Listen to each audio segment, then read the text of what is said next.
మొత్తానికి సార్వత్రిక సమరానికి ముగింపు కార్డు పడబోతోంది మరొక రోజులో. ఎందుకంటే రేపటితో ఫేజ్ 7 పోలింగ్ కూడా ముగియబోతోంది.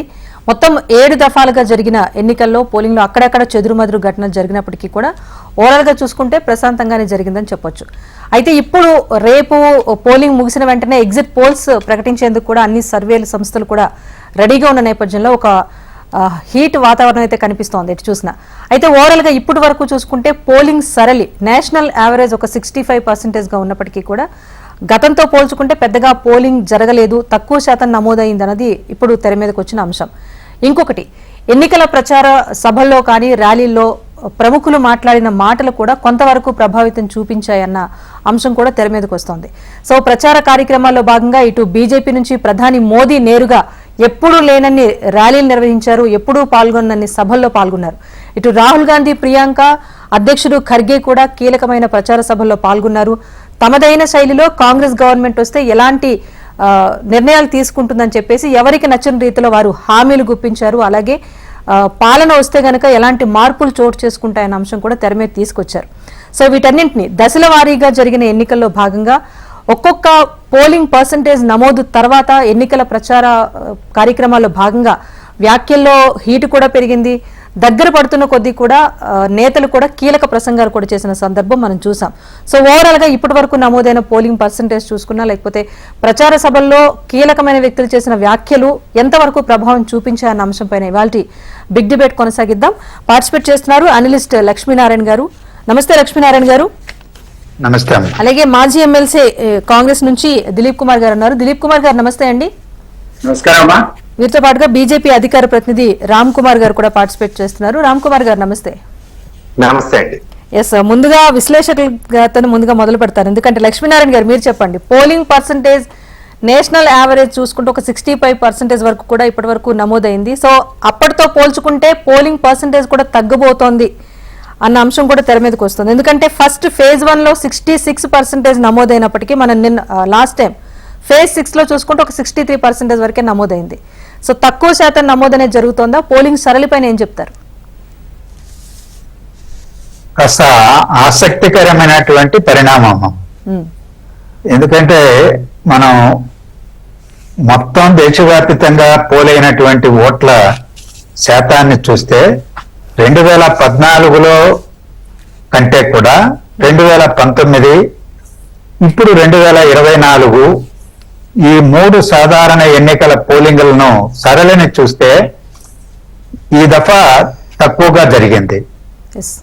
ఈ పోలైనటువంటి ఈ ఓట్లు కూడా దక్షిణ భారతదేశంలో ఉన్నటువంటి రాష్ట్రాలు, అది ఆంధ్రప్రదేశ్ మొదటి స్థానంలో ఉన్నది పోలైనటువంటి పర్సంటేజ్ లో.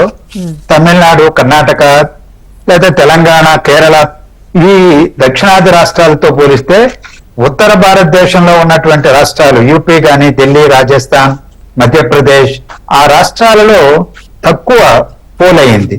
అక్కడంతా కూడా బీజేపీనే ఇప్పుడు అధికారంలో ఉన్నదనేది మనం గమనించాలి. అలాగే మహారాష్ట్రలో కూడా కొంత పొటాపొటిగా కొంత ఉన్నది. కానీ బెంగాల్కి వెళ్ళేటప్పటికీ మళ్ళా పెరిగింది. నార్త్ ఈస్ట్ స్టేట్స్ లో కూడా తగ్గింది. అంటే ఈ ప్యాటర్న్, పోలింగ్ ప్యాటర్న్ చూస్తే బీజేపీ కేంద్రంలో ఉన్నది. అలాగే రాష్ట్రాలలో కూడా డబుల్ ఇంజన్ అనే చెబుతుంటారు. రాష్ట్రాలలో బీజేపీ ఉన్నటువంటి చోట్ల కూడా పోలింగ్ తగ్గింది. కారణం ఒకటి, బీజేపీ వ్యతిరేక యాంటీ ఎస్టాబ్లిష్మెంట్ అనే ఫ్యాక్టర్ పనిచేస్తున్నదా ఒకటి ఆలోచించాలి. అది ఒక కులబద్ద. రెండవది, ఈ రోజు మొదట పోలింగ్ దశ అయిపోయినాక, రెండవ దశ అయినాక మతపరమైనటువంటి రెచ్చగొట్టేటువంటి ప్రసంగాలు మోడీ గారే హేట్ స్పీచెస్ మొదలు పెట్టారు రాజస్థాన్ లో. అక్కడి నుంచి మొదలు పెట్టినటువంటి ఆయన నిన్నటి వరకు కూడా కొనసాగించారు వివిధ రూపాలలో. కడకు మొట్టమొదటిసారి బహుశా ఒక ప్రధానమంత్రి గారికి నేరుగా పంపించకపోయినా ఎక్స్ప్లెనేషన్ కాల్ఫార్ చేస్తూ బీజేపీ అధ్యక్షుడికి నడ్డా గారికి ఎన్నికల కమిషన్ ఉత్తరం రాసింది. అలాగే ఖార్గే గారికి కాంగ్రెస్ నాయకులకు కూడా రాశారు, ఇతర పార్టీల వాళ్ళకు కూడా కొంతమందికి రాశారు. ఈ హేట్ స్పీచెస్ ని అవాయిడ్ చేయాలి అనేటువంటి పద్ధతుల్లో.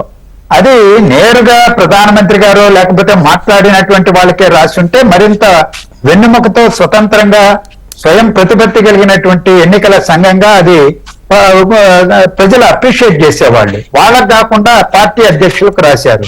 అందువల్ల అదేమీ ఆగలేదు, నిన్నటి వరకు కొనసాగినాయి ఆ హేట్ స్పీచెస్. ఈ రోజు అలాంటి ఒక కలుషితమైనటువంటి వాతావరణం కూడా దేశవ్యాప్తంగా సృష్టించబడింది. దానివల్ల కూడా భయాందోళనలతో ఓటింగ్ రాకపోవడానికి ఏమైనా ఒక కారణమా ఉత్తరాది రాష్ట్రాలలో, లేదా ఎండలు కూడా మనం చూసాం, నిన్న 53 డిగ్రీలు దాటిపోయింది. ఎండలు కూడా ఒక ప్రభావం కలిగించింది. సో ప్రభుత్వ వ్యతిరేక ఒకటి కావచ్చు, హేట్ స్పీచెస్ కావచ్చు, రకరకాల ఒక అనాసక్తత రాజకీయాల పట్లనే, ఎన్నికల పట్లనే, ఎవరైతేనేమి ఏ రాయితేనేమి పనులు కొట్టుకోవడానికి అనేటువంటి ఒక భావన ప్రజల్లో ఉండడం వల్ల కావచ్చు. ఉత్తరాది రాష్ట్రాలలో ఎక్కువగా పర్సంటేజ్ కాలేదు, దక్షిణాది రాష్ట్రాలలో జరిగింది. ప్రాంతీయ పార్టీలు ఇక్కడ ఎక్కువగా ఉన్నాయి. కేరళలో జాతీయ పార్టీలే, వామపక్షాలు కాంగ్రెస్ పోటాపోటీగా ఉన్నాయి.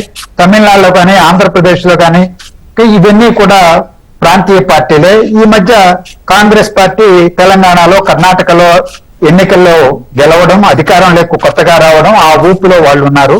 సో ఇవన్నీ రకరకాల ఫ్యాక్టర్స్ పోలింగ్ పర్సంటేజ్ ని నిర్ణయిస్తాయని నేను అనుకుంటున్నాను. ఎస్ సార్, రామ్ కుమార్ గారు చెప్పండి, సార్ మాటలతో ఏకీభవిస్తారా?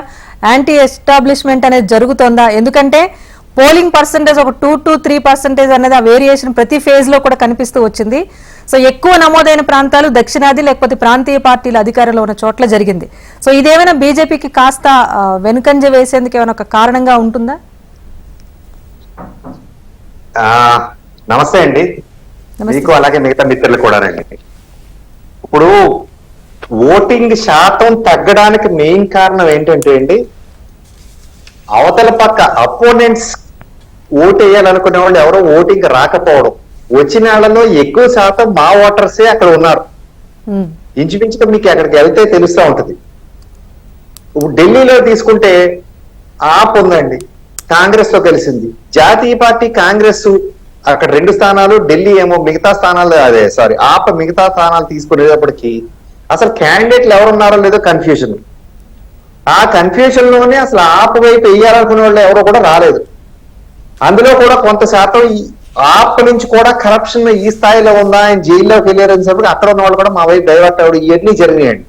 కాంగ్రెస్ కి వచ్చేటప్పటికి, పోనీ ఇండియా అలయన్స్ కి వచ్చేటప్పుడు ముందుగా వాళ్ళకి ప్రధానమంత్రి క్యాండిడేట్ ఎవరో తెలియదు, అసలు ఏ పార్టీ నుంచి వచ్చారో కూడా తెలియదు. ఇంకా ఎలక్షన్ అయిన 48 గంటల తర్వాత తెలియజేస్తానంటారు. ఆయన పార్టీ హెడ్ అంటే ఖర్గే గారు ఊరికే తలకాయ కింద ఉన్నారు కానీ హెడ్ అయితే వారు కాదు. ఖచ్చితంగా రాహుల్ గాంధీ రేపు ఏ అవకాశం వచ్చినా ఆయనే సీట్లో కూర్చోబెట్టాల్సి వస్తారు. ఆయన ఏ స్థానం నుంచి పోటీ చేయాలనే క్లారిటీ చివరి దాకా ఆయన తెలియదు. ప్రియాంక అసలు ఓటమి భయంతో ముందే ఆవిడ అసలు బరిలోకి రాలేదు. ఇవన్నీ తీసుకుంటుంటే అసలు పోటీలో ఎలా ఉన్నారనేది అనుమానమే మాకు కలుగుతుందండి. ఇంకొకటి, ఇందాక వామపక్షాలు, కేరళలో వామపక్షాలు వర్సెస్ కాంగ్రెస్ అని లక్ష్మీనారాయణ గారు చెప్తున్నారు. మరి వామపక్షాలు ఎన్డీఏలో ఉన్నట్టండి అదే ఇండియాలో ఉన్నట్టా లేనట్టా? దాది ఉన్నట్టా లేనట్టా? ఉంటే మళ్ళీ విడిగా ఎందుకు పోటీ చేశారు వెస్ట్ బెంగాల్లో? మళ్ళా ఇదే పంజాబ్ లో ఆపు కాంగ్రెస్ పోటీ, మళ్ళీ వాళ్ళిద్దరూ ఇండియా అలయన్స్ లో ఉన్నారు. వీళ్ళకి ఫస్ట్ నుంచి కూడా మేము చెప్తూనే ఉన్నామండి, ఇండియాలో ఒక ఐ కాంగ్రెస్ తీసేస్తే ఇంకో ఐ కాసేపు దాది తీసేస్తే, ఇంకో కాసేపు ఆపోలు తీసేస్తే చివరికి మిగిలేదు ఎన్డీఏ. మేము చాలా ప్రశాంతంగా ఉన్నారు. మోడీ గారు మెడిటేషన్ చేసుకోవడానికి వెళ్ళిపోయారు, మిగతా వాళ్ళందరూ మెంటల్ టెన్షన్ తో ఉన్నారు. మేమైతే చాలా ప్రశాంతంగా మా కూటమి వస్తుంది, ఎన్డీఏ అలయన్స్ మళ్ళీ గవర్నమెంట్ ఫామ్ చేయబోతుందని చాలా ప్రశాంతంగా ఉన్నాం. ఖచ్చితంగా వస్తుందండి. అంటే దక్షిణాది రాష్ట్రాల్లో పోలింగ్ పర్సంటేజ్ పెరగటం కూడా ఏ రకంగా బీజేపీకి కలిసి వస్తుంది అనుకుంటున్నారు? దక్షిణాది రాష్ట్రాల్లో మేము కొత్త పార్ట్నర్స్ మాతో కలిసేటప్పటికీ ఇప్పుడు అక్కడ ఉన్న యువతతో మాతో కలిసి ఎక్కువ ఓటింగ్ శాతం ఎండలు కూడా దాటుకుని బయటకు వచ్చారు. ఆంధ్రప్రదేశ్ కి వచ్చేసరికి పవన్ కళ్యాణ్ గారి ఫ్యాక్టర్ మాకు చాలా ఎక్కువ పనికొచ్చింది. 25 లక్షల మంది కొత్త ఓటర్లు జాయిన్ అవుతే వాళ్ళందరూ కూడా మా కూటమి వైపు వచ్చారని మాకు ప్రగాఢ విశ్వాసం. తమిళనాడుకి వెళ్లేపాటికి డిఎంకే వర్సెస్ ఏఐడిఎంకే ఉండేదల్లా ఏఐడిఎంకే పక్కకు పోయి డిఎంకే వర్సెస్ బీజేపీ అలయన్స్, అంటే బీజేపీ అన్నామలై గారు ముందుకి ఫాస్ట్ ఫార్వర్డ్కి వెళ్ళి మిగతా చిన్న పార్టీలందరినీ కూడా కలుపుకొని ఈయనే కొత్త కూటమి సాధించి కూటమి కలగలిపి ముందుకెళ్లేసరికి డిఎంకే వర్సెస్ బీజేపీ అలయన్స్ అయ్యేటప్పుడు అక్కడ ఉన్న కొత్త ఓటర్స్ అందరూ కూడా మాకే వచ్చారు. ఇలా రకరకాల ఫ్యాక్టర్స్ అందరూ కూడా కర్ణాటకలో ఏదో వన్ టైం వండర్ కింద వచ్చారు, కానీ మళ్ళీ ఈసారి ఇక్కడ మాకే వస్తాయని కర్ణాటకలో ఖచ్చితంగా మళ్ళీ బీజేపీకి వేస్తారు. తెలంగాణ వచ్చేసరికి బీఆర్ఎస్ పూర్తిగా చచ్చిపోయింది. మన 2018 అయితే ఇంకా బీఆర్ఎస్ ట్రయాంగిల్ ఫైట్ లో ఉంది. ఇప్పుడు కాంగ్రెస్ వర్సెస్ బీజేపీ కింద తెలంగాణలో ఉండి అక్కడ 8-9 పైన మీరు సాధించే అవకాశం ఉంది. ఇలా దక్షిణాదిలో మరిన్ని స్థానాలు. అలాగే మీరు నార్త్ ఈస్ట్ మర్చిపోయారు. మా నార్త్ ఈస్ట్ లో మీకు ఈ రోజు చూస్తే పూర్తిగా ఒక మినిస్ట్రీని అక్కడ కేటాయించి అక్కడ డెవలప్మెంట్ కోసం పూర్తిగా అక్కడ టైం స్పెండ్ చేస్తే అసలు మీరు అనూహ్య రిజల్ట్స్ చూస్తారు. ఆల్మోస్ట్ నార్త్ ఈస్ట్ లో 1-2 స్థానాలు చెప్తే మిగతా అన్ని కూడా మేమే కైవసం చేసుకునే అవకాశం ఉందండి. అక్కడ రిజల్ట్స్ వచ్చాక మీరు చూస్తారు. రేపు ఎగ్జిట్ పోల్స్ ఎలాగో వచ్చేస్తున్నాయి. 4వ తారీఖున మీరు ఇవన్నీ కూడా నేను చెప్పిన విషయాన్ని కూడా చూస్తారు. మీరు రాసుకోండి, గమనించవచ్చు ఆ రోజు. రైట్. మొత్తానికి అధికార ప్రతిపక్ష కూటములు ఎవరికి వారు ధీమా వ్యక్తం చేస్తున్నా ఓటర్ నాడి అయితే పట్టడం చాలా కష్టం. జరిగిన పరిణామాలు, భవిష్యత్తులో ఎదురయ్యే పరిణామాల గురించి అంచనా వేయడం తప్పిస్తే ఎవరు పెద్దగా చేసేదే ఉండదు ఈ సందర్భంలో. ఎందుకంటే రేపు ఈవినింగ్ అంతా కూడా ఎగ్జిట్ పోల్స్ వస్తే ఒక హాఫ్ క్లారిటీ అయితే వచ్చే అవకాశం ఉంటుంది. కానీ కొన్ని సందర్భాల్లో చాలా తీవ్రమైన చర్చకు దారితీసిన అంశాలు కూడా ఎన్నికల ప్రచారం భాగంగా తెర మీదకి వచ్చాయి. దిలీప్ కుమార్ గారు, మీరు చెప్పండి. ఇందాక సార్ చెప్పినట్టుగా హేట్ స్పీచ్ ఇంపాక్ట్ అనేది కొంత ఇండి కూటమికి ఏమైనా దెబ్బగా పరిణమించిందా? ఎందుకంటే పర్టికులర్ గా మత ఆధారిత రిజర్వేషనే అసలు రాజ్యాంగాన్ని అవమానించడం అన్నంత రీతిలో ప్రధాని వ్యాఖ్యలు చేశారు. ఓటు బ్యాంక్ పాలిటిక్స్ నడిపిస్తున్నారంట అన్నారు. పుస్తల తాడు అమ్మకం గురించి టాపిక్ తీశారు. ఆర్టికల్ 370 మళ్ళీ నార్మల్ అయిపోతుంది, స్థితికి వచ్చేసిందని చెప్పి చాలా ఎప్పుడు గతంలో లేనంత ఒక హేట్ స్పీచ్ అనేది దేశ ప్రధాని నోటి నుంచి విన్నాం. సో దాని తాలూకు ఇంపాక్ట్ ఏమైనా ఇండి కూటమి మీద ఉండే అవకాశం ఉందంటారా? ఆశ్చర్యం యాక్చువల్లీ. ఆ type of hate speech prime minister level ఆయన మాట్లాడండి కూడా అనుకోలేదు. అంతకుముందు అబ్కి బార్ 400 పార్ అనే స్లోగన్ తో మొదలుపెట్టిన ఎలక్షన్ క్యాంపెయినింగ్ 1, 2, 3 ఫేజెస్ లోపల ఇండియా కూటమికి అదనంగా ఓట్లు పడ్డాయనేటువంటి ఒక సర్వే రిపోర్ట్, అంటే ఇంటర్నల్ గా అందరికీ అఫీషియల్ గా రేపు తెలిసిపోతుంది. కానీ అది వచ్చిన తర్వాత సడన్ గా ఆయన అటాక్ అనేది ఈ లెవెల్ కి తీసుకెళ్లాడు. అది మన దగ్గర ఎక్స్పెక్ట్ చేయలేదు సార్. ఎందుకంటే ఆస్తులు లెక్క పెడతారు, మంగళసూత్రాలు జప్తు చేస్తారు, మైనారిటీస్ పంచుతారు. ఇది ఎప్పుడు కూడా ఇన్ని సంవత్సరాలు, 5 దశాబ్దాలు 6 దశాబ్దాలు పరిపాలించిన కాంగ్రెస్ ఏ పూట చేయలేదు. సో ఆ విధమైన అలిగేషన్స్. సో ఈ ఆశ్చర్యకరంగా ప్రైమ్ మినిస్టర్ లెవెల్లో ఇంతకుముందు లక్ష్మణ్ గారు అన్నట్టు ఈ అందరూ రకరకాల హెడ్ స్పీచెస్ ఇచ్చారు. దాన్ని కంట్రోల్ చేయాల్సిన వ్యవస్థ అయితే ఎలక్షన్ కమిషన్ ఉందో అది ప్రాపర్ గా యాక్ట్ చేయలేదని నా ఉద్దేశం. చేసి ఉంటే ఇది జరిగి ఉండేది కాదు. ఎక్కడో కంటిన్యూ మన దగ్గర if you remember even KCR కూడా కట్టడి చేశారు మన 48 hours ఒక పర్టికులర్ స్పీచ్ కి. అంతకుముందు లాస్ట్ ఎలక్షన్స్ లో, బై ఎలక్షన్స్ లో జగదీష్ రెడ్డి మాజీ మంత్రిని 48 hours ఇంపోజ్ చేసింది బ్యాన్ ఎలక్షన్. ఇట్లా అక్కడో ఇక్కడో సీరియస్ యాక్షన్ ఎలక్షన్ కమిషన్ తీసుకుంటే ఈ స్పీచెస్ తగ్గేవి.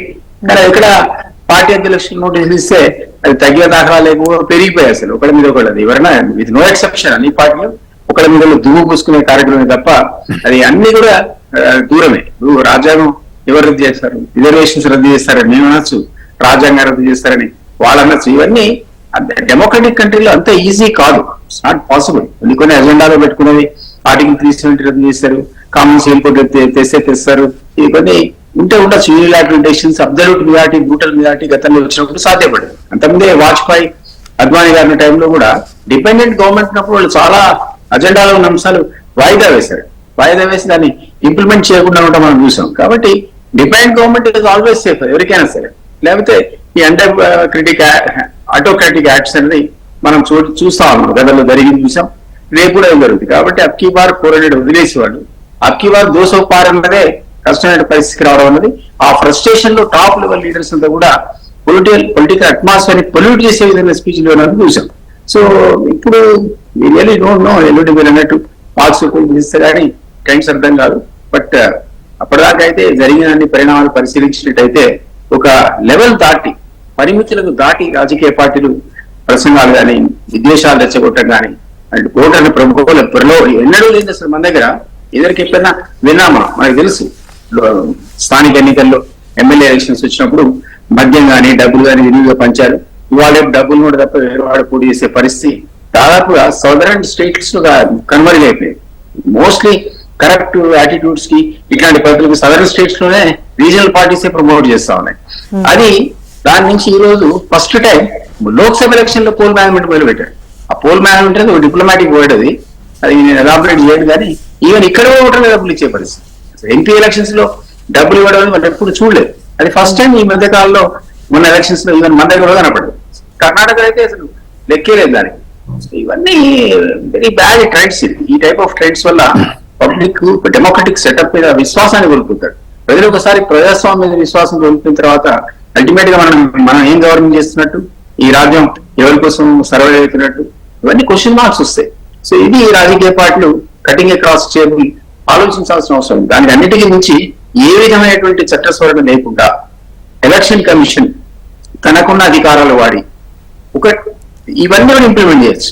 మనీ ట్రాన్సాక్షన్ కానీ, లేకపోతే ఈ ప్రలోభాలు అరికట్టచ్చు. లేదా నిరాక మొన్న దాని ఏమంటారు ఇన్వెస్టిగేషన్ లో ఈ స్కామ్ బయటపడ్డది, ఫోన్ ట్యాపింగ్ స్కామ్.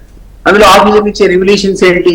గెలిచిన వాడి దగ్గర 100 కోట్లు పట్టుకెళ్ళా, ఓడిన వాడి దగ్గర 50 కోట్లు పట్టుకున్నా, ఈ విధమైన పరిస్థితి. ఇది మీరు కట్టడి చేయడానికి ఎంత సులువది? ఆయన స్టేట్మెంటే ఇస్తున్నాడు కదా మీకు. ఆ స్టేట్మెంట్ ఇచ్చిన సందర్భంలో మీరు దాన్ని ఒక్క దగ్గర 2 దగ్గర ఎలక్షన్స్ రద్దు చేయండి. అసలు ఎలక్షన్ కమిషన్ అయితే ఆ పవర్ ఉంది కదా. చేస్తే నెక్స్ట్ టైం డబ్బులు పంచాలన్నా, లేదా పోలీసు వాహనాల్లో డబ్బు తరలించాలన్నా అఫీషియల్ వీడియో అవుతుంటాడు, ఎందుకు వచ్చిన బాబు కూడా నా ఎలక్షన్ రద్దు అవుతాయి. ఆ విధమైనటువంటి ఒక ఉక్కు పాలనతో ఎలక్షన్ కమిషన్ ఎలక్షన్ ఒక సెషన్ టైంలో ఎట్లయితే దడదలాడించాడో. అయితే దిలీప్ గారు ఇంకొక ఫేజ్ మిగిలింది. ఇంకొక 57 స్థానాలకు కూడా పోలింగ్ జరగనుంది. ఇందాక రామ్ కుమార్ గారు చెప్పినట్టు ఇండి కూటమి ముందు అసలు స్ట్రాంగ్ గా లేదు, వామపక్షాల విషయంలో ఒక క్లారిటీ లేదు. మిగతా ఉన్న ప్రాంతీయ పార్టీలు కూడా ఈడీకో లేకపోతే సిబిఐ కేసులకు భయపడే ఒక కూటమిగా వెళ్లాలనుకుంటున్నాయి తప్పిస్తే కూటమి స్ట్రాంగ్ గా లేదు, ఈ ప్రభావంతో ఓటర్లు నమ్మే పరిస్థితి లేదు అంటున్నారు.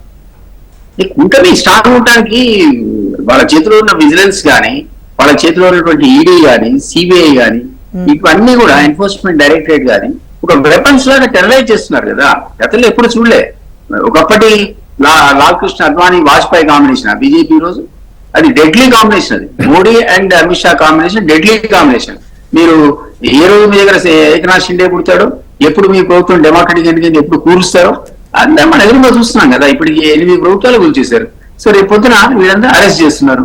సిబి సోరెన్ కావచ్చు, హేమంత్ సోరెన్ కావచ్చు, లేకపోతే ఇక్కడ కేజ్రీవాల్ కావచ్చు.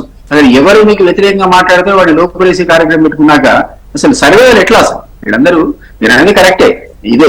కానీ రాను కూటమిలో మీరు అన్నట్టు అంత ఫోర్స్ఫుల్ అలయన్స్ అనేది కనపడలేదంటే. ఈవెన్ రాహుల్ గాంధీని ప్రైమ్ మినిస్టర్ ప్రమోట్ చేయమంటే ఇతర పార్టీలు ఒప్పుకోవు కదా. ఎన్నిక ఇండియా కూటమి నుంచి మెజారిటీ వచ్చినాక వేసినది. ఎందుకంటే గతంలో కూడా ఆ ఫ్యామిలీ వదిలిపెట్టి మన్మోహన్ సింగ్ 2 సార్లు ప్రధానమంత్రి చేశారు. వాళ్ళకి దానికి మాజీ ప్రైమ్ మినిస్టర్ కావాలనేటువంటి ఆలోచన కాంగ్రెస్ కూడా లేదు కదా. కాబట్టి ఆయన గతంలో కంటే ఎఫెక్టివ్ స్పీకర్ అయ్యాడు. పూర్లో పోయిన ప్రజా సమస్యల మీద సంపూర్ణ అవగాహనతో మాట్లాడుతున్నాడు.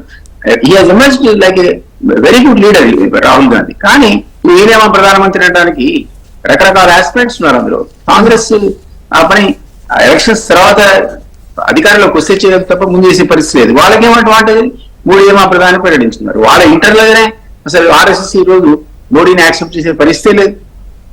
అది ఎట్లా ఈసారి సర్వే అవ్వలేదు కానీ నెక్స్ట్ టైం వచ్చే రాడికల్ చేంజెస్ ఉంటాయని నేను అనుకుంటున్నాను. రామ్ కుమార్ గారు ఒకటి చెప్పండి, నేరుగా ప్రధాని మోదీయే బీజేపీని ఇండివిజువల్ గా 370+ సీట్లు సాధిస్తుంది, కూటమి అయితే 400 సీట్లు దాటుతాయని చెప్పేసి మోదీ, షా ప్రతి ఎన్నికల ప్రచార సభలో కూడా హోరెత్తించారు. దీనివల్ల కొంత కార్యకర్తలు ఎన్నికల్లోకి వెళ్లేందుకు అంత పోరాట పటిమ చూపించలేదు. ఎలాగా గెలుస్తాం కదా, నేరుగా కీలక అధినేతలు చెప్తున్నారన్న ధీమా కార్యకర్తల్లో కనిపించింది. ఇది ఒక రకంగా పోలింగ్ శాతం తగ్గడానికి కారణం, పర్టికులర్ గా ఉత్తరాది రాష్ట్రాల్లో అని చెప్తున్నారు. ఇది ఒక విశ్లేషణ వచ్చింది తెర మీదకి, ఏం చెప్తారు సార్? ఆడియో మ్యూట్ లో ఉంది చూడండి. ఏమంటే ఇందాక చెప్పినట్టు పోలింగ్ శాతం తగ్గడం మా వైపు నుంచి తగ్గలేదండి. పర్టికులర్ గా ఏమండి ఢిల్లీ చూసుకుంటే 56 ఎంత అయిందండి అక్కడ. ఎందుకంటే ఎటేయాలో తెలియక అసలు నేను చెప్తా, ఇండియా కూటమికి సంబంధించిన వ్యక్తులకి మాకు క్యాండిడేట్ కూడా ఎవరో తెలియదని చెప్పారండి. కావాలంటే అంటే ఢిల్లీలో నాకున్న ఫ్రెండ్స్ తో వాళ్ళతో మాట్లాడితే, సో శాతం తగ్గడం మా వల్ల కాదు, వచ్చిన దాంట్లో more than 50% మాకే అడ్వాంటేజ్ కనపడిందని మాకున్న నమ్మకం. 6th ఫేజ్ వచ్చేటప్పటికి మాకు 330 దాటే విధంగా ఉన్న నెంబర్స్ ఉన్నాయని మా అంచనాలు. ఆ తర్వాత ఏం జరిగినా సరే అది ఇంకా యాడెడ్ అడ్వాంటేజ్ అవుతుంది. ఇండివిజువల్ గా మేము ఎలా నేను అడిగింది అది కాదు, కీలక అంటే దేశ ప్రధాని నేరుగా అంత ఓవర్ కాన్ఫిడెంట్ గా మాట్లాడటం వల్ల కూడా కార్యకర్తలు అంతగా బీజేపీకి ఓటు వేసేందుకు కావాల్సిన ప్రచారం నిర్వహించలేదు అన్నది తెర మీదకి వచ్చింది. కాదండి, నిన్నటి ఆఖరి రోజు వరకు కూడా ఆయన రోడ్డు మీద ఉండి ప్రచారం చేశారు. అంత ఓవర్ కాన్ఫిడెంట్ గా ఉంటే వారి ఇంట్లోనే కూర్చోవచ్చు కదండి, ఊరికే టీవీ ద్వారా ప్రసార మాధ్యమం ద్వారా చేయొచ్చు కదా. ఇంత ఎండలో కూడా వారు తిరుగుతున్నారంటే దాన్ని బట్టి మీరు అర్థం చేసుకోవాలి. ఎక్కడ ఓవర్ కాన్ఫిడెన్స్ కాదు, మా అందరికీ కూడా బూస్ట్ ఇవ్వడం. ఏపీలో ఎలక్షన్లు అయిపోయినాయి, ఏపీలో ఎలక్షన్లు అయిపోయి కూడా ఇక్కడ ఎవరెవరు వేరే రాష్ట్రాల్లో పనిచేయగలరని కూడా వీళ్ళందరినీ కూడా ఇక్కడ నుంచి పిక్ చేసుకుని అక్కడ డిప్లాయ్ చేసి వేరే రాష్ట్రాల్లో పనిచేయడానికి కూడా తీసుకెళ్లారు. అంత ఉత్సాహంగా కార్యకర్తలు వెళ్ళారు ఇక్కడి నుంచి. ఎవరో కూడా ఓవర్ కాన్ఫిడెంట్ లేరు, పనిచేయడానికి ఉన్నారండి. ఇంత ఎండల్లో వాళ్ళని ఎండ పెట్టడం కోసమే అందరూ కూడా బీజేపీ కార్యకర్తలు అందరూ పనిచేశారు. ఇప్పుడు ఈ దిలీప్ గారు చెప్తున్నారు ఏంటి, మన్మోహన్ సింగ్ గారు ఇచ్చారు. మన్మోహన్ సింగ్ గారు ఇవ్వడానికి అప్పుడు ఉన్న ప్రత్యేక పరిస్థితుల్లో మ్యూట్ గా ఉన్న వాళ్ళు ఎవరు కావాలో చూసి మన్మోహన్ సింగ్ గారు సెలెక్ట్ చేశారు కానీ ఆయన పెద్ద నాయకుడు అద్భుతంగా చేస్తారని కాదండి. ఈ రోజుకి మీకు ఏ పార్టీ అలయన్స్ లో ఉన్న వాళ్ళందరూ కలిసి ఏ పార్టీకి ఇవ్వాలో తెలియదు, ఎవరికి ఇవ్వాలో తెలియని పరిస్థితిలో ఉన్నారంటే ఇంకా మెత్తగా చెప్పిన దానికోసం చెప్పండి. మా ఏ పరిస్థితుల్లో మేము ఇవ్వలేకపోతున్నాం, మేము పలానా క్యాండిడేట్ ఎంచుకోలేకపోతున్నాం చెప్పండి. నెక్స్ట్ ఆర్ఎస్ఎస్ ఒప్పుకోవట్లేదని చెప్తున్నారు. ఆర్ఎస్ఎస్ ఒప్పుకోవట్లేదు లెటర్ ఏమన్నా రిలీజ్ చేశారా, లేదా మీరు ఏమన్నా తొమ్మిది చూస్తే మీకు కనపడిందా? మేమే చెప్పేస్తాం 100. అసలు రాహుల్ నాయకుడిగానే యాక్సెప్ట్ చేయట్లేదు కాంగ్రెస్ లో. ఈ పక్క తప్పు ఉంటే చాలు ఇటలీ ఫ్యామిలీ, తర్వాత దేశం నుంచి వచ్చే వాళ్ళే కావాలని అనుకుంటున్నారు. అంటే మీరు కూడా ఈడీ సిబిఐతో కాస్త భయపెట్టించే ప్రయత్నం చేస్తున్నారు కదా, అందుకని ఏమైనా ప్రాంతీయ పార్టీలో లేకపోతే కీలక వ్యక్తిలో ముందుకు రావట్లేదేమో? కాదండి, గట్టిగా కొరడా జులిపిస్తే డిక్టేటర్షిప్ అంటారు. చట్టం తన పని తను చేసుకు వెళ్లే విధంగా వాళ్ళని వాళ్ళు చేసుకొనిస్తే అదిగో వాళ్ళ వెనకాల కూడా మీరే ఉంటారు. ఇంకెలా అండి పని చేయడం? అయ్యో చట్టం దాన్ని పని చేస్తే ఈడీ వాళ్ళ పనులు వాళ్ళు చేస్తారు, వాళ్ళకున్న ఇన్ఫర్మేషన్ లో వాళ్ళకున్న డేటా ప్రకారం చేస్తారు. సరే, ఇప్పుడు ఎవరన్నా ఇప్పుడు ఎవరన్నా జైల్లో పెట్టారు, ఇదిగో మేము క్లీన్ చిట్ అని బయటకు నిరూపించుకుని బయటకు రావచ్చు కదా. వాళ్ళు ఎందుకు రాలేకపోతున్నారు? వాళ్ళకి బెయిల్స్ ఎందుకు రావట్లేదు? అది మీ పని మా పని కాదు కదా. కోర్టులు అందరికన్నా న్యూట్రల్ గా ఉంటారు కదండి, వాళ్ళు ఎందుకు ఇవ్వట్లేదు? ఏదో డేటా వాళ్ళ దగ్గర ఉండబట్టే కదా నేను క్లీన్ అని బయటకు రావాలి కదా. సో దానికి ఏమండి, ఈడీలు వీళ్ళ వెనకాల ఏ పార్టీ కూడా పనిచేయదు, వాళ్ళు న్యూట్రల్ గా వాళ్ళు పనులు చేస్తారు. అంతకన్నా న్యూట్రల్ గా కోర్టులో వాళ్ళు తీర్చుకోవచ్చు ఏమన్నా ఉంటే కనుక.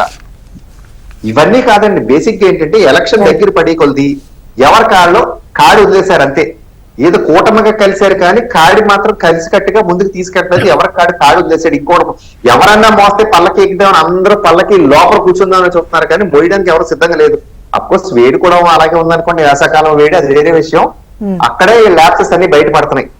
రైట్, లక్ష్మీనారాయణ గారు చెప్పండి. ఇప్పుడు ఉన్న అన్ని పార్లమెంట్ స్థానాల్లో కూడా దక్షిణాదిలో ఉన్న ఒక 130 అనేది అంతగా పట్టించుకోకపోయినా కూడా గెలుపు అవకాశం ఉన్నప్పుడు బీజేపీ దక్షిణాదిలో ఎంతలా ప్రచారం చేయాల్సిన అవసరం ఏముందన్నది ఒకటి విస్తరణ కాంక్షతో చేస్తున్న ప్రచారం అనుకోవాలా, లేకపోతే నిజంగా 400 సీట్లు గెలిచే అవకాశం ఉన్నప్పుడు ఉన్న ఈ 130 స్థానాల కోసం అంతగా బీజేపీ ప్రచారం చేయాల్సిన అవసరం కూడా లేనప్పుడు ఇప్పుడు జరిగిన ఈ ప్రచార సభలు గాని ర్యాలీలు గాని వీటన్నిటిని ఎలా తీసుకోవాలంటారు? ఇవాళ నాది ఒక ప్రశ్న ఉందండి మీరు మొదలు పెట్టే ముందు. కూటమిలో ఎర్ర పార్టీల పాత్ర కలిసి ఉన్నారా, విడిగా ఉన్నారా, విడివిడిగా? మళ్ళీ ఫ్రెండ్లీ ఫైట్ అని చెప్పదు సార్ మీలాంటి పెద్దలు కూడా. దానికి ఆన్సర్ దిలీప్ గారు ఇచ్చారు. సరే, ఇప్పుడు ఒకటమ్మా, నేను రామ్ కుమార్ గారి దాంతోనే మొదలెడతాను. వామపక్షాలు కూటమిలో ఉన్నాయా లేదా అంటే, కూటమిలో భాగస్వామ్యం ఉన్నది. మొదటి నుంచి చివరి సమావేశాల వరకు వాళ్ళు పాల్గొన్న ఉదంతాలు మనం చూస్తున్నాం. మీరు చూస్తున్నారు, నేను చూస్తున్నాను. కేరళలో వామపక్షాలు కాంగ్రెస్ పార్టీ ప్రతి సందర్భంలోనూ వాళ్ళు పోటీ చేసుకుంటారు. ఎవరు గెలిచినా ఆ కూటమిలోనే. యూపీఏ అధికారంలోకి వచ్చినప్పుడు కాంగ్రెస్ పార్టీతో కమ్యూనిస్టులకి పొత్తు లేదు 2009లో. 2009 ఎన్నికల ఫలితాల తర్వాతనే కనీస ఉమ్మడి కార్యక్రమ ప్రాతిపదికన వాళ్ళు ఆ ప్రభుత్వాన్ని బలపరచడం జరిగింది. సిపిఐ భాగస్వామ్యం మంత్రివర్గంలో చేరారు. అలాగే మిగిలినటువంటి వాళ్ళు బయట ఉన్నారు. సో మనం చూసాం అవన్నీ కూడా. సో రేపు కూడా ఇలాంటి ప్రధానమంత్రులు ఎవరు ఏంటి అనేటువంటిది వాళ్ళు నిర్ణయించుకుంటారు. ప్రజాస్వామ్య దేశం మనది. కానీ బీజేపీ డెమోక్రసీ అన్నప్పుడు పార్లమెంట్ సభ్యుల యొక్క సమావేశాన్ని ఏర్పాటు చేసి అక్కడ ప్రతిపాదన పెట్టి ప్రధానమంత్రిని ఎన్నుకుంటారు. కానీ ఇవాళ ఏం చేస్తున్నారు బీజేపీ? నేను స్ట్రైట్ గా, నన్ను రామ్ కుమార్ గారు ఒక ప్రశ్న వేశారు కాబట్టి నేను విశ్లేషకుడుగానే వారికి కూడా ఒక ప్రశ్న వేస్తాను, తర్వాత సమాధానం చెప్తారు. నేను ఇప్పుడు ఈ రోజు అడుగుతున్నా, 2024 ఎన్నికలకి భారతీయ జనతా పార్టీ అధికారికంగా మేనిఫెస్టో విడుదల చేసిందా? చేయలేదు. ఏమని చేశారు? మోడీ కా గ్యారంటీ అని చేశారు. మోడీ గారి ఒక వ్యక్తి పేరుతో ఎన్నికల ప్రణాళికను ప్రకటించినటువంటి ఉదంతాలు భారతదేశ ప్రజాస్వామ్య చరిత్రలో లేవు. ఏ పార్టీ అయినా ఆ పార్టీ, అది అధికారానికి వచ్చే పార్టీ అయినా లేదా ప్రతిపక్షంలో కూర్చునే పార్టీ అయినా ఎన్నికల ప్రణాళికలు విడుదల చేస్తుంటాయి. కానీ ఇవాళ విచిత్రంగా బీజేపీ మేనిఫెస్టోని విడుదల చేయలేదు, నంబర్ 1. అలాగే మోడీ గారు తనకు తానే నేను 3వ సారి ప్రధానమంత్రి కాబోతున్నానని చెప్పి ప్రకటించుకున్నాడు. ఇదెక్కడ ప్రజాస్వామ్యం? ఇండియా కూటమి అభ్యర్థి ఎవరో చెప్పండి అని రవికుమార్ గారు అడుగుతున్నారు, రామ్ కుమార్ గారు. కానీ అసలు ఎవరికి వాళ్ళు ఆయనే ప్రధానమంత్రి అని ప్రకటించుకునే ప్రజాస్వామ్యం, అది ప్రజాస్వామ్యం ఉన్నటువంటి పార్టీనా? ఒకటి. ఇక వస్తే భారతదేశంలో వివిధ భిన్నమైనటువంటి సంస్కృతులు, ఆచార అలవాట్లు, భిన్నత్వంలో ఏకత్వం ఉన్నటువంటిది. మీరు దక్షిణాదికి వస్తే భారతీయ జనతా పార్టీకి ఆంధ్రప్రదేశ్ లో పెద్దగా స్థానం లేదు. గత ఎన్నికల్లో మనం చూసాం, నోటాకు వచ్చినటువంటి ఓట్లే 1%. మరి ఈసారి బలంగా కనిపిస్తుంది. హోమ్ మినిస్టర్ షా గారు చెప్తారు 25 స్థానాలు మావే అని. ఎన్డీఏ ఆ కూటమే 17 స్థానాలు గెలుస్తుందని. ఎందుకంటే ఇక్కడ టీడీపీ బలంగా ఉన్నది, దానికి తోడుగా జనసేన ఉన్నది, వాళ్ళతో కలిశారు. కాబట్టి వాస్తవమే 25కి 25 రేపు పార్లమెంట్ లో వాళ్ళకే మద్దతు వస్తుంది. అన్ని గెలవకపోయినా వైఎస్ఆర్సీపీ కూడా వాళ్ళనే బలపరుస్తుంది. ఎందుకంటే ఆయన కేసుల్లో ఇరుక్కుపోయి ఉన్నాడు. గడిచిన 5 సంవత్సరాలుగా చూశాం, బీజేపీ ప్రభుత్వాన్ని బలపరిచారు. ప్రతి బిల్లును భవిష్యత్తులో కూడా బలపరుస్తారు. ఈ ఒక్క ఆంధ్రప్రదేశ్ ను మినహాయిస్తే తమిళనాడులో పరిస్థితి ఏంటి? అక్కడ కాంగ్రెస్ కూటమి, డిఎంకే నేతృత్వం కూటమి బాగానే పనిచేసుకున్నది. అలాగే కర్ణాటకలో కాంగ్రెస్ బీజేపీ, తెలంగాణలో కాంగ్రెస్ బీజేపీ, కేరళలో ఇద్దరు కాంగ్రెస్ వామపక్షాలు తలపడ్డా ఎవరు గెలిచినా ఇండియా కూటమిలో భాగస్వాములే వాళ్ళు ఆ సీట్లు. అలాగే పశ్చిమ బెంగాల్కి వెళ్తే తృణమూల్ కాంగ్రెస్ బలమైనటువంటిది, వాళ్ళు అన్ని సమావేశాల్లో పాల్గొన్నారు. మనం చూస్తూనే ఉన్నాం. రేపు కూడా మేము ఇండియా కూటమిలో భాగస్వామ్యమే అని చెప్తున్నారు. ఆమె గెలిచినా లేదా కాంగ్రెస్ వామపక్షాలు ఎన్ని గెలిచినా అవి కూటమికే అనుకూలంగా ఉంటాయి. బీజేపీకి 18 స్థానాలు గతంలో గెలిచారు. ఇవాళ గెలుస్తారా లేదా అనేది ప్రశ్న. అది అలా పెడితే గరిష్ట స్థాయిలో గెలిచినటువంటి రాష్ట్రాలు యూపీ, మధ్యప్రదేశ్, రాజస్థాన్, ఢిల్లీ, హర్యానా, హిమాచల్ ప్రదేశ్, గుజరాత్, మహారాష్ట్ర. ఈ గరిష్ట స్థాయిలో గెలిచినటువంటి 2019లో పొందినటువంటి స్థానాలు ఈ రోజు నిలబెట్టుకుంటుందా బీజేపీ? ఎన్డీఏ కూటమి 50 స్థానాలు తగ్గుతాయా 70 స్థానాలు తగ్గుతాయా అనే చర్చ జరుగుతున్నది తప్ప పెరుగుతాయనే దానికి అవకాశం లేదు కదా. బీహార్లో కానీ ఇవని, బీహార్లో వామపక్షాలు కాంగ్రెస్, ఆర్జేడీ కలిసి సఖ్యతతో పనిచేసుకుంటున్నాయి. వాళ్లకు అవకాశాలు మెరుగ్గా ఉన్నాయంటున్నారు. నార్త్ ఈస్ట్ గురించి రామ్ కుమార్ గారు ప్రస్తావన చేశారు. మణిపూర్ ఘటన తర్వాత మేఘాలయలో మార్పులు వచ్చినాయి, మణిపూర్లో మార్పులు వచ్చినాయి. ఈశాన్య రాష్ట్రాల్లో వచ్చినటువంటి మార్పులు ఎన్డీఏ కూటమికి అనుకూలమైనటువంటి కాదు, ప్రతికూలమైనటువంటివే. ఈ రోజు ఎక్కడ చూసినా ధరల పెరుగుదల గాని లేదా రిజర్వేషన్లు రద్దు చేస్తారనేటువంటి అంశం ఒక పెద్ద చర్చనీయాంశం. రాజ్యాంగం మార్పు అంటే ఏంటి? రాజ్యాంగంలో అనేక మార్పులు చేయవచ్చు. దిలీప్ గారు అన్నారు చేసే అవకాశం లేదని. అక్కడ 400 సీట్లు వచ్చి రాజ్యసభలో మెజారిటీ వస్తే ఏ మార్పైనా రాజ్యాంగానికి చేయొచ్చు. 370ని రద్దు చేయలేదా? ఇతర అంశాల్లో 3 సాగు చట్టాలను తీసుకురాలేదా? అలా పెట్టి చర్చ లేకుండా ఆమోదింపజేసుకోలేదా? ఈ రోజు చెయ్యలేరు అని అనుకుంటే తప్పు. దిలీప్ గారు చేసేటువంటి అవకాశం ఉన్నది, ఉద్దేశం ఉన్నది వాళ్ళకి. రిజర్వేషన్లకు జనసంఘ్ వ్యతిరేకం, ఆర్ఎస్ఎస్ వ్యతిరేకం, ఏబీవీపీ యువ మోర్చాలు వ్యతిరేకం, ఉద్యమాలు చేసినాయి. నేను ఏఐఎస్ఎఫ్ జాతీయ ప్రధాన కార్యదర్శిగా పనిచేశా. వాళ్ళు నేను పనిచేసిన కాలంలో రిజర్వేషన్లకు వ్యతిరేకంగా ఏబీవీపీ యువ మోర్చాలు ఎన్ని ఉద్యమాలు చేశాయి? జనసంఘ చేయలేదా? అందువల్ల వాళ్ళ భావజాల రీత్యానే రిజర్వేషన్లకు వ్యతిరేకం. రేపు చేయరనేటువంటి హామీ ఏమన్నది? వాళ్ళేమన్నా మోడీ కా గ్యారంటీలో చెప్పారు రిజర్వేషన్లు కొనసాగిస్తామని, కామన్ సివిల్ కోడ్ తీసుకొస్తామని చెప్పారు కానీ ఇలాంటివి చెప్పలేదు కదా. అందుకని రాజ్యాంగంలో మార్పు తీసుకురావడానికే కమిటీ వేశారు, వెంకటరామయ్య గారి కమిటీ. రాజ్యాంగం సమూలంగా మార్చేటువంటి ఆలోచనలు వాళ్ళకి లేవా? ఉంటే ఉన్నాయి. ఈ రోజు భారత రాజ్యాంగంలో సోషలిజం పదం ఉన్నది, సెక్యులరిజం పదం ఉన్నది. సెక్యులరిజానికి అనుకూలమైనటువంటి వాళ్ళైతే మంగళసూత్రాలను కూడా తీసుకెళ్లి ముస్లింలకు ఇస్తారనేటువంటి ఉపన్యాసం మోడీ గారు మాట్లాడతారండి? మోడీ గారు మాట్లాడతారా ప్రధానమంత్రిగా? ఆస్తులన్నీ లాగేసుకొని వాళ్ళకి పంచగలరా? స్వాతంత్రం వచ్చింది ఎప్పుడు? 1947. మరి ఇన్ని సంవత్సరాల్లో ఎప్పుడు హిందూ ఆస్తులు లాక్కొని ముస్లింలకు పంచలేదే? పంచారా? ఏ ఉపన్యాసాలు? ఒక ప్రధానమంత్రి స్థాయిలో హుందాతనం లోపించి బాధ్యతారహితంగా చేసినటువంటి ఉపన్యాసాలే ఈ ఓటింగ్ పర్సంటేజ్ పడిపోవడానికి కూడా ప్రధానమైనటువంటి కారణం. ఉద్రిక్తతను తీసుకొచ్చి పెట్టింది, నైర్యాసాన్ని నింపింది.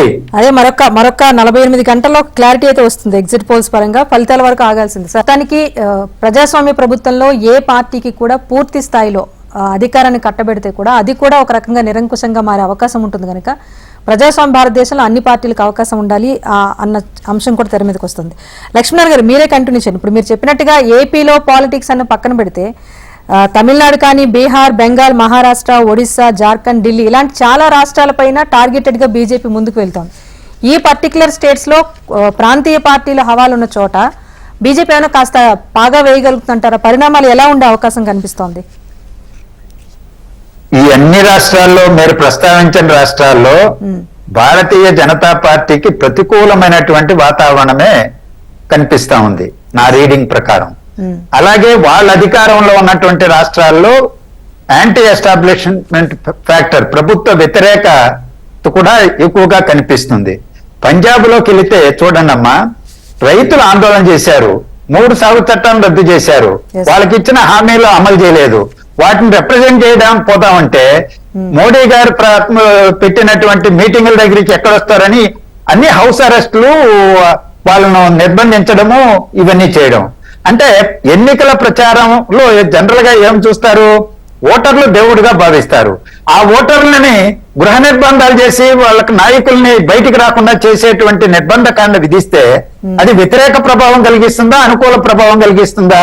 అది యూపీలో వెస్టర్న్ భాగంలో కావచ్చు, పంజాబ్ లో కావచ్చు, హర్యానా, రాజస్థాన్, ఎక్కడైనా సరే రైతు ఉద్యమం జరిగినటువంటి ప్రాంతాల్లో ఇలాంటివి ఏ విధంగా ఉంటాయో చూడండి.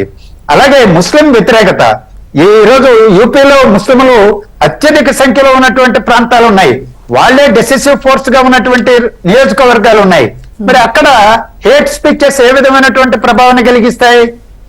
ఇటువంటి అన్ని కూడా. అలాగే కేజ్రీవాల్, ఆయన ముఖ్యమంత్రి, ఇన్ని రోజులు అరెస్ట్ చేయలేదు, డిప్యూటీ ముఖ్యమంత్రిని లోపల పెట్టారు, విచారణ జరుగుతున్నది. జస్ట్ ఎన్నికలకు ముందు అరెస్ట్ చేశారు. ఎన్నికలకు ముందు ఒక 6 నెలల క్రితం అరెస్ట్ చేస్తే ఎవడు పట్టించుకోడు. ఎన్నికల నోటిఫికేషన్ వచ్చినప్పుడు అరెస్ట్ చేస్తే దాని ప్రభావం ఏ విధంగా ఉంటుంది ఢిల్లీ వాసులపైన? రామ్ కుమార్ గారు చెప్పొచ్చు, మా ఓటర్లే పోల్ చేశారు, వాళ్ళ నైరేషన్లో పడి ఓటింగ్కే రాలేదని. 24వ తారీఖు తేలిపోతుంది అనుకోండి, అది వేరే విషయం. ఈ రోజు నేననేది ఏంటంటే, భారతీయ జనతా పార్టీకి స్థూలంగా ప్రతికూల పవనాలే దేశంలో వీస్తున్నాయి. అందువల్ల వాళ్ళు 400 అన్నా 300 అన్నా అవి భీకరం కోసం ఈరోజు చెప్పడం, విశ్వాసాన్ని పాడుకొల్పడం కోసమే చెప్తున్నటువంటి మాటలు అంతవరకే. 2019 ఫలితాలు బీజేపీకి రావడం అనేది దుర్లభం. రామ్ కుమార్ గారు చెప్పండి. అంటే ప్రజల్లో ఒక వ్యతిరేకత అనేది వచ్చేసింది, ఎందుకంటే పర్టికులర్ గా ఈడీ, సిబిఐ దాడులు అనుకూలంగా లేని నేతల పైన. కాదు, మొన్న బిజినెస్ టుడే టీవీలో చెప్పారండి ఇయాన్ బ్రీమర్ అనే ఆయన, మోడీకి శత్రువులు భారతదేశంలో ఎక్కువ తయారవుతున్నారు ప్రపంచంలో మోడీ గారిని ఆదరిస్తున్నారు, కానీ ఇంటర్నల్ గా వేరే పార్టీ వాడి శత్రువుల కింద తయారవుతున్నారండి. అంటే మొన్నటి ప్రత్యర్థులు ఇప్పుడు శత్రువులు ఎందుకు అవుతున్నారంటే ఇంకా కొట్టలేకండి ఇది. సో మోడీ ప్రపంచ స్థాయి నాయకుడు అయిపోయాక ఆయన ప్రభని, మా పార్టీలో ఉన్న ఆయన్ని ప్రభని ఎందుకు వాడుకోకూడదు? అందుకే మోడీకి ఆ గ్యారంటీ ఒక బ్రాండ్ తయారైంది. కాబట్టి ఆయన 3వసారి ప్రధానమంత్రి అవుతున్నారని మా పార్టీ వాళ్ళు, మా పార్టీ లోపల అనుకుంటే అది మేము చేస్తే అయిపోదు కదండి. ప్రజలందరూ ఓట్లు వేస్తే మాకు సరిపడా సంఖ్యాబలం వస్తే ఆయన ప్రధానమంత్రి అవుతారు. నేను చెప్పేది ఏంటి, మా వైపు ప్రధానమంత్రి ఉన్నారు, మీ వైపు ఎవరు ఉన్నారు అనేది అడుగుతున్నాం. అందుకని ఏ పార్టీ నుంచి ఉన్నారో తెలియదు, ఎవరున్నారో కూడా వాళ్ళు తెలియదు అనేది మా వాదన. ఇంకోటి, ఏపీలో నోటాకి 1% మా ఓట్లు అనేది ఎప్పటి నుంచో చెప్తున్నారు. ఇది పచ్చి అబద్ధం. 2019లో వైఎస్ఆర్సీపీ ఆంధ్రప్రదేశ్ లో అధికారంలో రావడానికి మా పార్టీ పాత్ర కీలకం. ఏ విధంగా అంటే 2018లో మా నుంచి విడిపోయాక టీడీపీ 2019లో ఆయన వేరే పక్కన వెళ్ళిపోయాక మేము కూడా ఇండిపెండెంట్ గా పోటీ చేసినాడు. మా ప్రత్యర్థి టీడీపీ అయింది, వైసీపీ ప్రత్యర్థి కూడా టీడీపీ అయినాడు. మాకు ఓట్లేసే కన్నా ప్రత్యర్థి పార్టీ వైఎస్ఆర్సీపీ కనుక ఓట్లేస్తే ఓడించే పార్టీ ఆయన కాబట్టి టీడీపీని ఓడించడం ఖాయం అని చెప్పి మాకున్న 6% ఆఫ్ ఓట్ అటు పక్క వెళ్ళిపోయింది. కరుడు కట్టిన పార్టీకి కట్టుబడి ఉన్న 1% పాయింట్ అంతకన్నా తక్కువ పర్సెంటేజ్ మాకు ఉంది. కానీ ఆ రోజు 6.24% ఓటింగ్ మాకు ఉంటే అందులో 8% అంటే 5.5% మా ఓటింగ్ పర్సెంటేజ్ 2019 లో అటుపక్క వెళ్ళింది. అంతకన్నా ఎక్కువ ఇప్పుడు బలంగా ఉన్నాం. మాతో పాటు జనసేన పార్టీ కూడా ఉంది కాబట్టి మాకు కన్సాలిడేటెడ్ గా మా ఎన్ని ఒక పక్క వెళ్ళాలి కాబట్టి ఇప్పుడు మా కోసం రెండు పార్టీలు కూడా ప్రయత్నం చేసే వైఎస్ఆర్సీపీ కూడా వన్ సైడ్ అవ్వకుండా మా కోసం చాలా ప్రయత్నం చేసినా మేము లొంగలేదు. కానీ ప్రజలు అనుకుంటున్నారు మేము వాళ్ళతో ఉన్నామని. అది అంశాల వారీగా మద్దతు మాత్రమే. ఎప్పుడు అవసరమైతే అన్ని పార్టీలు కూడా దేశం కోసం ధర్మం కోసం మీకు నచ్చితే మాకు ఓటేయండి అంటే అసెంబ్లీలో పార్లమెంటులో 2 హౌసుల్లో అన్ని పార్టీలు వారు వేశారు. ఈ రాష్ట్రంలో ఉన్న 2 పార్టీలు ఏంటి, దేశవ్యాప్తంగా ఉన్న వివిధ పార్టీలు ఎవరైతే ఉన్నాయో బలం కొలిసి మాకు వేశారు ఆ రోజు. కాబట్టి అక్కడ ఇందులో వైఎస్ఆర్సీపీని మేము కలిసి ఉన్నాం అనుకుంటున్నారు తప్పితే, కానీ ఈ రాష్ట్రంలో మేము ఉన్నది టీడీపీతోనే.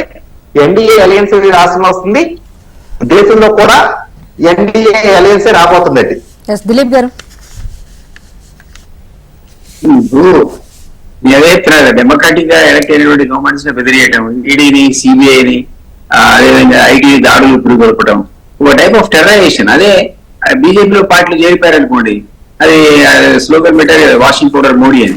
ఆ రకంగా రాజకీయ నాయకులు క్రియేట్ చేయడం, వాళ్ళ మీద పెండింగ్ చేసిన పక్కకు పోతాయి, ఎంక్వైరీ డిలే అవుతాయి. సో ఒక టైప్ ఆఫ్ టెర్రరైజేషన్, సాఫ్నైజేషన్ ఒక పక్క, కాషాయీకరణ ఒక పక్క, టెర్రరైజేషన్ ఒక పక్క, వివిధ దర్యాప్తు సంస్థలు వాడుకొని. ఇప్పుడు వాళ్ళేదని చెప్పానంటే ఎన్ని మొత్తం ప్రతిపక్షాల మీద 90% కేసులు ఉంటే జనరల్ కేసులు 10% ఉన్నాయి ఇప్పుడు అన్ని సంస్థల్లో కూడా. సో ఇంత భయభ్రాంతులకు గురి చేసే పద్ధతిలో అపోజిషన్ లీడర్స్ ని పెట్టి మీరు మీ ప్రధాని అంటే మళ్ళీ అధికారంలోకి వస్తే ఇంకా చాలా ఉంటాయి కదా, ఆ భయం కూడా ఉంటుంది కదా ప్రాంతీయ పార్టీల నేతల్లో మీరన్నట్టుగా. ప్రాంతీయ పార్టీలు అన్నింటినీ కూడా చిన్నాభిన్నం చేసే ప్రయత్నం చేశారు కదా. తమిళనాడు పాలిటిక్స్ చేశారు, టీఎంకేని ఎదుర్కోలేక ఈరోజు కాస్త కూర్చొని దెబ్బతిన్నారు. అదేవిధంగా అక్కడ జగన్ ఎదుర్కోలేక ఆయన మద్దతును ఎంత కాదన్నా డెఫినెట్లీ వాళ్ళు అన్ని చట్టాలు సమర్థించారు. ఇక్కడ కేసీఆర్ దాదాపు 7 ఏళ్ళు వాళ్ళతోనే అంటగారు కదా. చివరి 2 ఏళ్ళు ఏదో ఆయన పాపం భారత రాష్ట్ర సమితిని పెట్టి ఏదో ప్రయత్నం చేశాడు కొత్త పార్టీని ప్రమోట్ చేద్దామని, సక్సెస్ కాదు. But all the way it was sailing with them only. ఇంతకుముందు లక్ష్మణ గారు అన్నట్టు యాంటీ ఫార్మర్ చట్టాలు తీసుకొచ్చారు, యూనిలాటరల్ తెచ్చి ఆధారం విద్రా చేసుకుని క్షమాపణ చెప్పుకున్నారు. అంటే ఏమంటే బ్రూటల్ మెజారిటీ అని వాళ్ళ దగ్గర ఉంటే మాత్రం వాళ్ళు ఎవరి మాట వినరు, వాళ్ళకి ఏది అజెండాలో ఉందో చేసి చూపిస్తారు. ఈ గతంలో జరగలేదు. ఆ పార్టీలోనే వాజ్పేయి అధ్వాన్నప్పుడు అందరి మాట విన్నారు, కాన్సెన్సస్ ద్వారా పరిపాలన చేశారు.